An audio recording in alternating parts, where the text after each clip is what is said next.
Me oleme nüüd Telliskivis, Retausi stuudios tegelikult. Siin on meil üks niisugune tore õmblemisnurgakene ja see on see koht, kui inimesed saavad tulla, tuua oma asjad, vaatame nad koos üle, mida me teha saame ja siis parandame ära. Et mõned näited on siin laua peal. Siin on üks väga hea ja väga lihtne näide, kuidas tõepoolest, kui sul on kvaliteetsed korralikud püksid ja juhtub lihtsalt niimoodi, et taskunurk läheb katki, siis see ootab siin parandamist. Trash to Trendi projekt tegelikult sai alguse väga palju aastaid tagasi, aga ta on olnud natuke varjusurmas, sellepärast et meie ühiskond ei ole olnud väga parandusmeelne. Aeg on jõudnud sinnamaale, kus tundus, et võiks seda uuesti proovida. Kogu selle projekti idee ja mõte oligi see, et käivitada taaskord parandusstuudio ja mitte ainult, vaid ka siis sellist ise tegemist õpetada, seda, kuidas ka ümber disainida asju, natuke õmblusabi pakkuda, et meil oligi alates töötubadest, kus inimesed said ise tulla ja siis juhendaja kaasabil kas ise midagi uut õmmelda oma vanadest asjadest, õppida parandama ja siis said tuua oma asju siis kohendamisse. Projekti võib-olla kõige olulisem idee oli tegelikult mõista, kas inimestel on soovi oma toodete, ma räägin rõivastest, siis eluiga pikendada. Ja tuleb välja, et vägagi on, et meil kujunes välja täiesti selline püsiklientuur, kes käisid, ma isegi ütleks, oma hinnalisi ja hea kvaliteediga rõivaid, mis on siis võib-olla ühest või teisest kohast kulunud restaureerimas. Et tegelikult see ampluaa on päris lai, mida me siis tegime ja mis teenuseid pakkusime. Et parandusteenus, restaureerimisteenus, ümbertegemisteenus, see, et me õpetasime, me tegime töötubasid. Tegelikult selle meie Trash to Trendi stuudio ümber tekkis ikkagi täitsa selline meeldiv kogukond, kes käisid meil pidevalt ja võtsid kõigest ka osa, et me saime aru, et seda väga ka vaja on. Mis on nagu täiesti klassika ja mida kõige rohkem on see näide siin. Teksapüksid, kui sa tegelikult vaatad, teksap on erakordselt kvaliteetne ja kauakestev materjal, eriti kui ta on 100% puuvill, aga kipuvad juhtuma niisugused asjad on ju.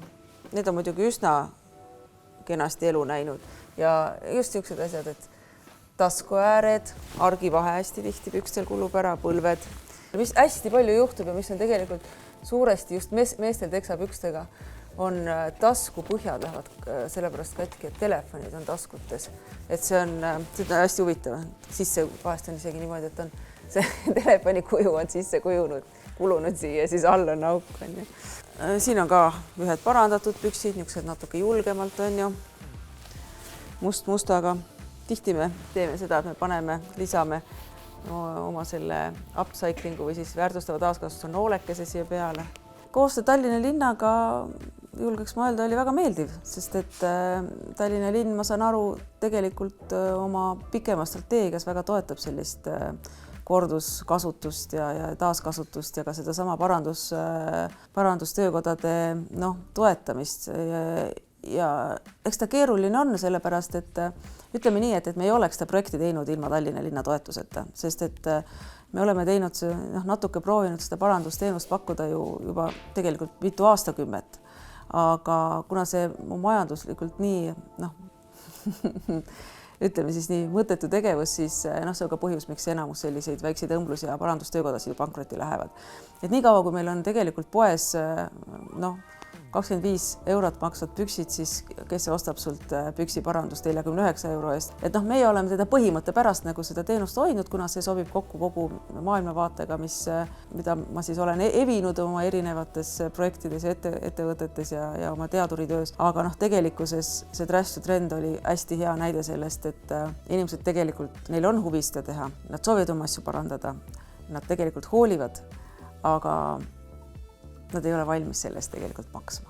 Kui me vaatame, miks me selle projekti tegime ja mis selle projekti eesmärk, siis jah, see oli erakordselt edukas, sest et me saime ja meie jaoks tegelikult see ülesande püstitus oligi see, et kas inimestel on seda teenust vaja või ei ole, kas inimesed üldse tulevad. Mul tõrna aimugi. Inimesed tulid väga palju. Et kõik meie üritused alati täis. Me ühel hetkel toodi meile nii palju asju, et me pidime asjade vastuvõtmise ära lõpetama, et me jooksime asjad valmis teha. Kui sa tuled siia Telliskivi 60A5 stuudiosse, siis tegelikult on meil praegu niimoodi, et ikkagi meie armsad inimesed, kes siin oskavad seda teha, teevad. Meil on Kersti ja Lenne, kes siin nii-öelda kuldsete kätega ja kes tegelikult parandusega tegelevad. Aga me toome tagasi ka selle niisuguse nagu toreda teenuse, mis meil oli seal stuudios Vanalinnas, et sa saad tegelikult broneerida aja ja tulla ise parandada siis niimoodi, et meie inimeste abiga. Noh, selle taaskasutuse ja siis ütleme nii, et jätkusuutliku maailmavaate propageerimisega tegelema ikkagi ühel põhjusel. Esiteks teistmoodi ei saa.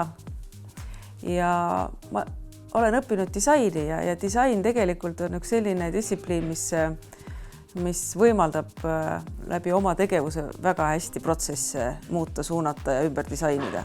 Ja kuna ilmselgelt vist olen ma sedamoodi ehitatud, et mulle meeldib alati ka süsteeme tundma, õppida lähemalt ja aru saada, kuidas neid paremaks muuta. Kui see protsess või tegevus või projekt või töö probleemi ei lahenda, midagi paremaks ei muuda, ega ma edasi ei tee ka.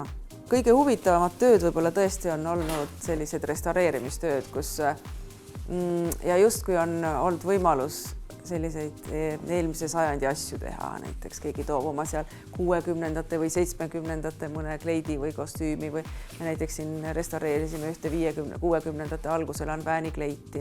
See on sellepärast juba huvitav, et seda on meil ka huvitav teha, sest sa näed, kuidas see tehtud on, kuidas siis asju tehti, millised olid materjalid, kus toode kulunud on või siis sellised 70ndate kostüümid või ükskõik millised väga kvaliteetsed tooted, mis on aastakümneid vastu pidanud ja näiteks voodel on ära kulunud või kuskilt on natukene mingid kulumismärgid, et selliste taastamine on tõepoolest, see on huvitav ja see on nagu, ta on ikkagi seda sorti töö, mida inimene ise väga teha, päris võib-olla ei julge ja ei oskagi ja mida on tegelikult õmblejal ka väga huvitav teha või siis nagu sellel inimesel, kes selle töö kätte võtab, sest et sa õpid sealt ka alati midagi.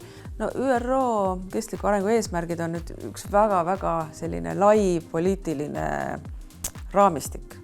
Et meie oma tegevusega lähme väga mitme alla, aga võib-olla kõige konkreetsemalt ikkagi seesama kogukonna kasvatamine, seesama toote olelusringi pikendamine, kõik, mis on seotud tegelikult tootmisega ja inimesega, ehk siis keskkonna ja sotsiaalsete aspektidega. Et mina näiteks armastan väga rääkida ringdisainist, mis on ühest küljest üsna ka võib tunda, et niisugune nagu üsna lai väljend, aga samas ülipraktiline, sest läbi mingite ringdisaini näidete on võimalik nii hästi ära seletada, mis asi see jätkusuutlik maailm on või kuidas seda rakendada või kuidas seda ka ära siduda kas või nende samade eesmärkide läbi selliste praktiliste asjade. See on huvitav jälgida, kuidas see moetööstus muutunud on ja kuidas just seesama väärtuse kadumine ja materjalide kvaliteedi kadu ja samamoodi, kui sa võtad ka praegusel ajal mõne kvaliteetse ja hinnalise toote, ega seal on tegelikult see kvaliteet samamoodi olemas, kui ta oli varem, et sellepärast ta maksabki nii palju rohkem. See on väga selge, et hästi hea on tegelikult näha ka nende inimeste sellist meelsust, kes tegelikult ostavad kalleid asju ja neid oskavad ka väärtustada ja seetõttu ka parandavad neid. Et meil tegelikult selle 9 kuu jooksul, mis me seda oma stuudiot seal pidasime, kujunesidki välja mõned sellised püsikliendid, kes käisid ja lasid parandada oma selliseid hinnalisi kauakestvaid asju, mida sa saad aru, et ongi inimene kandnud seda 10, 15, võib-olla isegi 20 aastat ja natuke ära kulunud, see parandata ära ja ta käib sellega järgmised 10, 20 aastat veel. Et see on selline nagu mõistlik tarbimise kultuur, ma ütleks.